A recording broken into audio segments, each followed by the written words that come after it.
হবে না। আমি আমার হিন্দু সম্প্রদায়ের ভাই বোনকে বলবো, আওয়ামী লীগ থেকে খুব সাবধান।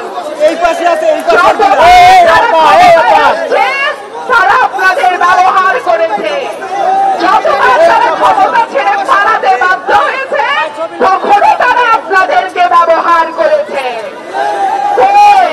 বিএনপি যখন ক্ষমতায় ছিল তখন তো এইরকম হয় নাই, যেটা আমরা নাসিরনগরে দেখেছি, রামুতে দেখেছি, যশোরে দেখেছি, অভয়নগরে দেখেছি, কুমিল্লাতে দেখেছি।